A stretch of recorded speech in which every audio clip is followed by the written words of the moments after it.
Hola a todos amigos, bienvenidos una vez más a nuestro encuentro con el Evangelio de Lucas.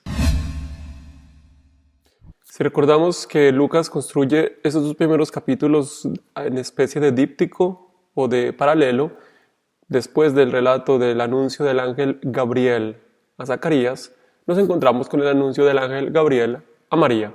Un relato que seguramente todos no sabemos de memoria, lo hemos escuchado desde pequeños, lo rezamos, pues los más católicos, 3 veces al día o al menos una. No nos encontramos ante algo desconocido y sin embargo nos atrevemos a acercarnos al texto para intentar comprenderlo mejor. El sexto mes, el ángel Gabriel fue enviado por Dios a una ciudad de Galilea, de nombre Nazaret, a una joven doncella concedida en matrimonio a un hombre llamado José, de la casa de David. El nombre de la Virgen era María. Esta presentación es una buena forma de la narración que Lucas hace cuando construye historias. Acaba de contarnos una historia sorprendente en el templo, en el centro del país, en el corazón del judaísmo, en el lugar santo, en la intimidad del lugar donde Dios se encuentra con el hombre. Y ahora, después de contarnos que Zacarías regresa a su casa y que Isabel queda encinta y que se esconde por 5 meses, nos lanza hacia la periferia, al sexto mes de este anuncio de Zacarías, al sexto mes de esto que acaba de ocurrir en el templo, al sexto mes nos encontramos ya en Galilea, al norte. La Galilea que tiene mala reputación entre los judíos, que es considerada Galilea de las naciones, Galilea de los paganos. El Galileo no es bien tenido en cuenta, es la periferia del pueblo de Israel, no es amado de ninguna manera en el sur. Y hasta allá nos va a lanzar Lucas para decirnos que ese mismo ángel que estuvo en el templo fue enviado desde allí hasta el norte, para encontrar en la pequeñísima aldea de Nazaret. Nazaret en esa época, según los expertos, es una aldea de unas 20-30 casas, la mayoría de ellas construidas sobre la roca con forma de cuevas. Hoy los arqueólogos todavía pueden encontrar este tipo de casas en Nazaret, sobre la colina. Es un lugar lejano, periférico y campesino. Y allí el ángel encuentra a una joven llamada María, de la que se nos dice que está desposada, es decir, ya se han iniciado los ritos matrimoniales, con un joven llamado José de la familia de David. Mientras que Mateo le da mucha importancia a José. Su nombre aparece 8 veces en los relatos de infancia, mientras que el de María solo aparece 3. En el caso de Lucas es al contrario. El nombre de José aparece 3 veces en todos los relatos de infancia, mientras que el nombre de María aparece 11 veces. Nos encontramos ante un autor que quiere presentárnoslo todo desde el punto de vista de María. Casi que la figura de José es invisible. El texto dice que el ángel entra en la casa, en la realidad cotidiana de María. Y esto ya es un impresionante cambio, porque abandonamos el templo de Jerusalén, imponente como nada seguramente en aquel mundo antiguo de la Palestina, y nos encontramos en la sencillez de una casa, cueva sencilla de la lejana y rural Nazaret. No es un espacio sagrado como el de Zacarías en el templo, es un espacio laico, profano. A ese universo profano laico se va a abrir el Nuevo Testamento, del templo a la casa, del sacerdote varón sagrado a la mujer laica, joven, del centro a la periferia, donde no tenemos el pueblo de la capital, los espectadores que teníamos en la primera visión. Una narración mucho más sencilla y sin embargo mucho más compleja, mucho más rica e importante. Es interesante que la casa no es mencionada. Se dice que el ángel entra donde María está, pero no se dice nada sobre la casa. Quizás aquí se nos quiera manifestar que María es el nuevo templo, es la nueva casa y Dios habita a las personas. El ángel le dice, alégrate, María. Una traducción mucho más exacta de Dios te salve, María, que decimos nosotros todo el tiempo. Alégrate, María. La expresión griega jaire es una invitación a alegrarse. El verbo jairo es el verbo alegrarse. Algunos dicen que es simplemente un saludo formal, como aún en italiano hoy se dice salve, sin que tenga esto ningún significado más profundo.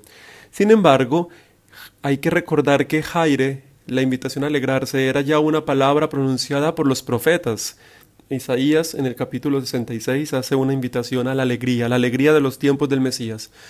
Alégrense con Jerusalén, llénense de gozo con ella todos los que la aman, únanse en su alegría todos los que han llorado por ella, y ella, como una madre, los alimentará de sus consuelos, hasta que queden satisfechos. Alégrate, sí, llénate de gozo, Jerusalén, porque ha llegado tu Dios, y la gloria del Señor brilla sobre ti. El ángel le dice, Jaire, alégrate, que jaritomene. Y nosotros en nuestras Biblias traducimos que jaritomene como llena eres de gracia. Es una traducción la que hemos usado durante mucho tiempo, porque en latín se traduce gratia plena, y sin embargo no es del todo exacta. El verbo es, en términos gramaticales, un perfecto pasivo, que significa dos cosas. Que la acción es una acción pasada, que tiene consecuencias en el presente o que todavía se realiza en el presente. Y segundo, que María no hace nada porque ella es el objeto de la acción y el sujeto de la acción es otra persona y en este caso es Dios. No corresponde a ella el mérito, sino a Dios que es el que la llena. Tendríamos que traducir algo como tú que has sido y que sigues siendo favorecida por Dios. Evidentemente, pues no vamos a hacer una traducción tan larga cuando rezamos, pero esa es la idea. Ella es la que recibe, la que ha recibido y sigue recibiendo gratuitamente el favor de Dios. La idea de lo gratis va incluido y es muy importante aquí. Todo lo que se realiza es por pura gratuidad divina. Nosotros católicos creemos que María ha sido inmaculadamente concebida, pero de eso no es de lo que trata el Evangelio que estamos analizando. Este Evangelio nos presenta la acción de un Dios que de manera gratis y sin méritos alguno de parte del hombre elige y llena de su bondad inmerecida. Y esta es la idea que está detrás de la expresión que jaritomene. María recibe, se abre a una gracia que es absolutamente gratis y cuyo mérito único es aceptar aquello que le viene dado por Dios, sencillamente porque Dios quiso. El Señor está contigo es la confirmación de esta verdad, puesto que el protagonista es Dios, que viene a ser casa y morada entre los hombres, y se ha complacido en usar a esta joven porque ha hallado gracia. Esto de hallar gracia ante alguien es una expresión semítica, es muy usada durante todo el Antiguo Testamento. A veces, encontrar gracia ante los ojos de alguien es la forma como se expresa la acogida y el querer de una persona hacia otra. Los paisas, diríamos, le caes bien, más o menos. Si el ángel Gabriel hubiera sido paisa, hubiera dicho, pues alégrate María porque le caes bien a Dios. Es más o menos la expresión, has hallado gracia ante Dios. Ante la perplejidad de María, el ángel la conforta con las palabras que se repetirán siempre ante una situación como esta. No temas, no tengas miedo. Y el ángel entonces expresa el propósito de Dios. Esta joven, de la que Lucas nos ha dicho 2 veces que es virgen, concebirá y dará a luz un hijo. Si nos quedamos dentro del marco de la tradición bíblica, Cuando uno habla de Biblia en la época de Lucas se tiene que referir necesariamente al Antiguo Testamento. En este marco, el nacimiento de Juan el Bautista es perfectamente entendible, encaja bien. Es el hijo milagroso de una pareja de ancianos. Por otro lado, la idea de un nacimiento virginal, de una concepción virginal, divina virginal, es completamente nueva y extraña. No hay nada que se le parezca. Desde este punto de vista podría uno decir que Juan, con su nacimiento, según el modelo de los nacimientos del Antiguo Testamento, va marcando el final de una etapa y de una manera como Dios se manifiesta en el mundo. Y nace con Jesús una nueva manera de manifestarse, la acción nueva, la creación absolutamente nueva de Dios. Sin embargo, no podríamos dejarlo solamente ahí. ¿Por qué habría que reconocer que, si bien en el contexto de la Biblia el nacimiento virginal es completamente novedoso, encontramos algún tipo de nacimientos similares afuera de la Biblia? Hay una obra escrita seguramente en Alejandría por alguien que se conocerá como el Pseudofilón, que pretende mostrar que patriarcas como Isaías y Moisés fueron concebidos milagrosamente sin la necesidad de varón alguno. Y en el mundo pagano vamos a encontrar hijos de Dios que son anunciados, como lo que encontramos en Virgilio, que anuncia que el sol cubrirá la humanidad y Helio dará un hijo a los seres humanos que será quien traerá al final la justicia y la paz.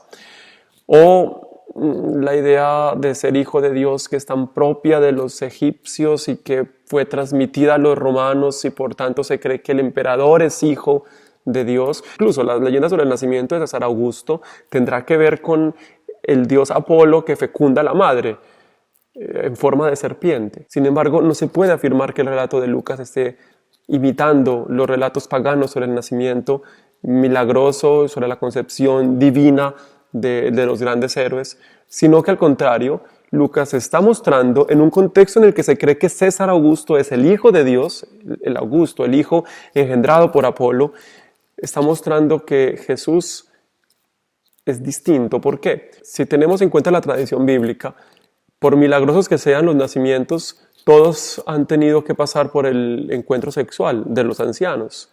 Y en la tradición pagana, los nacimientos de los semidioses tienen también contacto sexual de un dios con un ser humano. En el caso de María, no hay ningún contacto sexual, no hay ninguna idea que marque el encuentro sexual entre una mujer y la divinidad, y por eso es tan importante que se haga énfasis en que María es plenamente virgen. De hecho, el relato va a decirnos en sus primeros versículos 2 veces que María es virgen, y como veremos más adelante, la pregunta de María lo va a enfatizar. Ahora bien, la virginidad de María no está al servicio de ella misma. O sea, el centro del relato no es un relato mariológico en el que se intente presentar a María como la Virgen, que es a lo que tanto le hemos dado cuerda en los siglos por venir.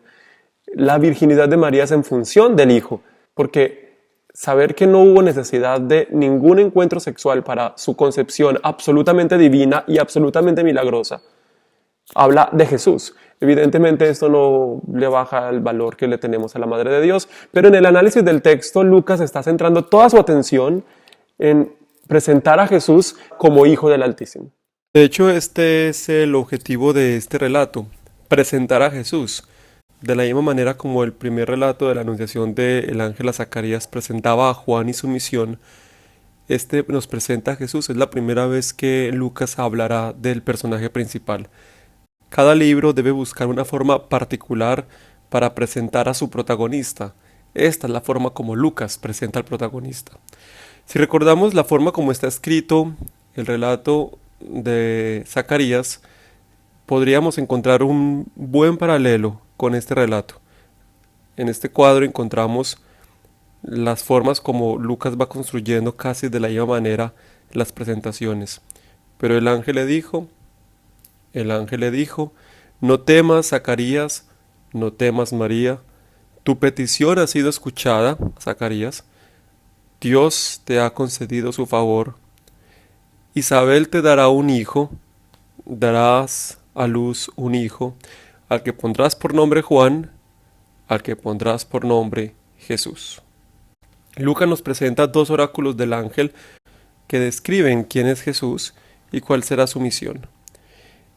Será grande, Hijo del Altísimo, y el Señor Dios le dará el trono, es decir, es el Mesías de Dios, de David su padre, es hijo de David. Reinará sobre la casa de Jacob por los siglos, y su reino no tendrá fin. En este primer oráculo se nos recuerda la antigua profecía de Natán al rey David, que encontramos en el capítulo 7 del segundo libro de Samuel. Natán había prometido a David que siempre habría un descendiente suyo sobre el trono de Israel. Yo pondré en el trono a tu querido hijo y afirmaré su poder. Yo seré para él un padre y él será para mí un hijo. Tu trono estará firme hasta la eternidad. Tu descendencia y tu reino estarán presentes ante mí. Yo afirmaré su poder para siempre. Bueno, en realidad esa promesa de Natán no fue como tan exacta, porque nunca se apartará un descendiente del trono, y desde la muerte de Sedecías no hay ningún rey que gobierne en Israel. Esta necesidad de sentir que Dios tiene que ser fiel a su promesa, que tiene que haber un descendiente del rey David sentado en el trono, y ya han pasado 500 años sin rey de la dinastía de David en el trono de Israel, va a empezar a generar unas expectativas enormes, cada vez más grandes, cada vez más infladas, sobre la llegada de ese rey descendiente de David. A los reyes descendientes de David se les conocen como los ungidos. Ungido en hebreo es Mashiach, el Mesías. Nos está esperando la restauración de un Mesías en el trono de Israel. Pero en la medida en que van pasando los siglos y este Mesías no llega, pues la idea de tiene que llegar se va aumentando y se van ampliando las imágenes y las ideas sobre cómo llegará. Entonces casi que ya no es que llegará un Mesías que gobierne como lo habían gobernado todos los reyes desde David hasta Sedecías, sino que iba a llegar el Mesías, y se empieza a desarrollar el mesianismo de Israel por distintas líneas, por distintas corrientes, gobernados como están primero por Persia, después por el mundo heleno, después por Roma. Entonces van a tener que cada vez más camuflar sus esperanzas mesiánicas a través del lenguaje que se vuelve apocalíptico. Para la época de Jesús, las esperanzas sobre un rey que gobierne son muy fuertes y muy variadas. Lucas desde la primera página va a decir: todo lo que se está esperando se cumple en Jesús. Él es el cumplimiento de la profecía de Natán.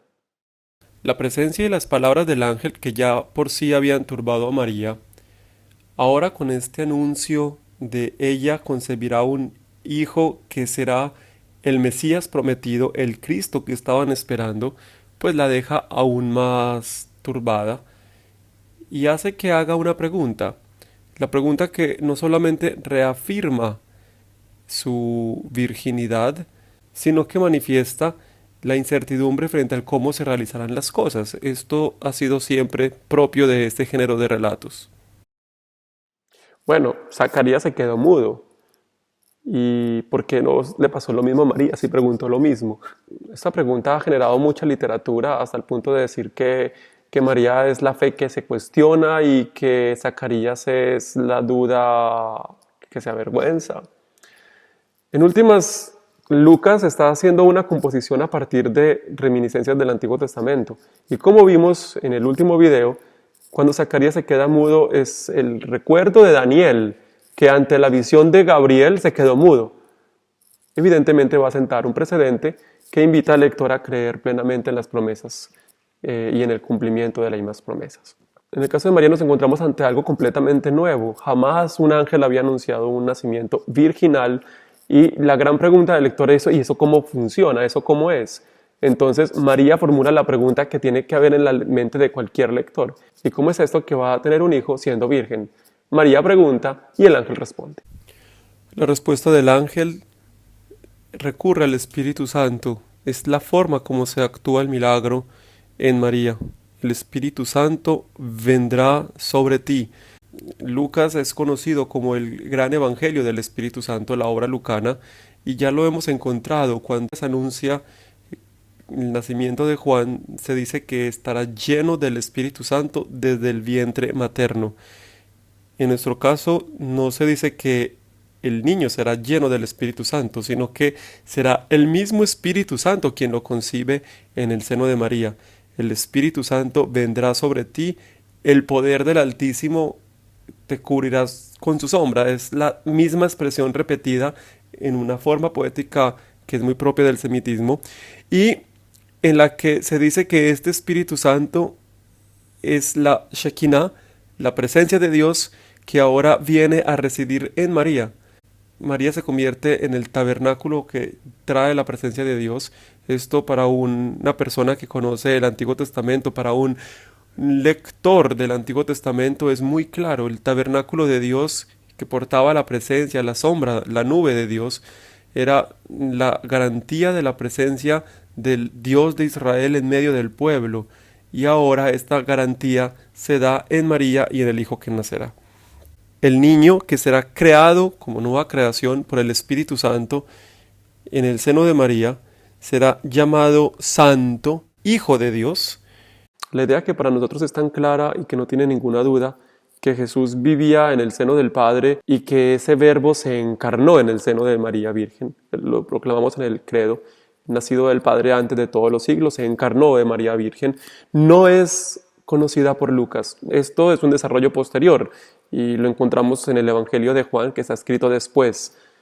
Para Lucas no es alguien que llega y que baja al seno de María, como lo va a decir Francisco en su primera admonición, cuando del seno del Padre bajó al seno de María. Para Lucas el origen de Jesús es el seno de María, el momento en el que María acoge la palabra de Dios y Dios, de la misma manera como crea por sí mismo a Adán, ahora crea una nueva humanidad, a un ser humano en el vientre de María, plenamente Él, y desde allí surge Jesús. La idea de la preexistencia de Jesús es completamente ajena y no tiene nada que ver con nuestro texto. Para Lucas los orígenes de Jesús no son orígenes eternos, sino que son orígenes históricos.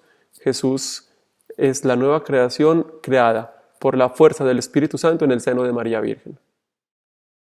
Después de decir que este niño será llamado Hijo de Dios, el ángel presenta el signo. Isabel, la parienta de María, que era una anciana y estéril, ha concebido un hijo en su vejez. Este signo se convierte para María en garantía que para Dios no hay nada imposible. De esta manera, Lucas se apoya en un relato para sustentar el otro y nos lo presenta como dos partes de un único díptico, de una única obra. Este relato es una apertura a la acción poderosa de Dios. Dios irrumpe la vida de una jovencilla y manifiesta su obra maravillosa porque ella está dispuesta. María, cuando escucha todo esto, acepta, acoge la palabra del ángel y dice las palabras que se van a repetir miles o millones de veces de generación en generación, haciendo eco a la aceptación que esta joven de Nazaret ha hecho de la voluntad de Dios. Aquí está la sierva del Señor, que se haga en mí según tu palabra. Al aceptar María se está convirtiendo en la primera persona de la familia de Jesús. No tanto por el vínculo biológico que la va a unir con Jesús, sino porque aceptó la palabra de Dios. Jesús después va a definir a su familia diciendo, mi madre y mis hermanos, mi familia, son los que acogen la palabra de Dios. Pues bien, María es la primera en acoger la palabra de Dios y de esta manera se está convirtiendo en la primera persona que forma la familia de Jesús. De tal manera que hacer parte de la familia de Jesús no es algo que tenga que ver con la sangre, si bien en el caso de María es la sangre, sino que tiene que ver con la fe, con la manera como yo acojo lo que el Señor tiene para mí, con la manera como yo acojo la palabra de Dios.